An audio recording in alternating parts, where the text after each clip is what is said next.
This past week was completely rough for me. I tend not to call everything warfare because sometimes we can, as Christians, over spiritualize some things. And, I like to not over spiritualize some things. So I don't really call everything warfare. I do call sometimes resistance. The enemy comes in to resist, especially when there's a move of God, especially when God tells you to do something.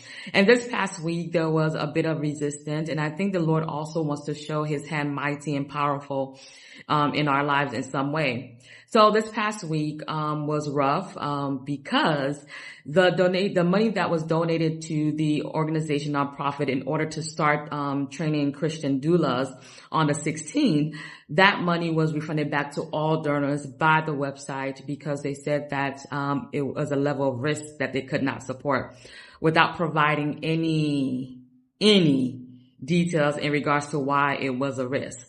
So I am in a position of like, okay, God, like I don't have no extra money. I don't, if you have been following, I haven't worked since July, so no income. So no earned income, and the Lord has been, faithful. So, and I have to prepare things for this training. So I am pressing into prayer, fasting, and just to get clarity, like what is going on? What are we going to do, Lord? And last week Friday arrived, and I decided to, well, you know what? Let me just go ahead and push back the training until I can get more donations, through a different way. And when I sent the message to the people that register for the training to tell them that, hey, we're going to push it back, another week.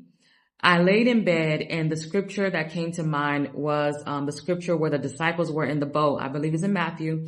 Disciples were in the boat, and the waters was, tossing them to and fro in the boat, and Jesus was in the back sleeping. And they went to Jesus, and they were like, Lord, Lord, do you see us? Like, don't you see us perishing? Like, save us.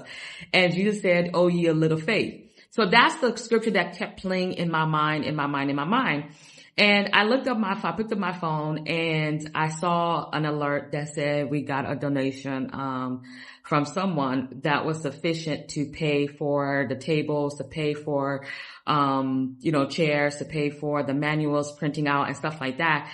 And I was just wondering, like, how many times that we have given up at the last minute that the Lord is going to come through. How many times we say like, well, I don't see it happening. I don't know how the Lord going to do it, but the Lord surely comes through. So keep faith alive. That's it. Keep faith alive.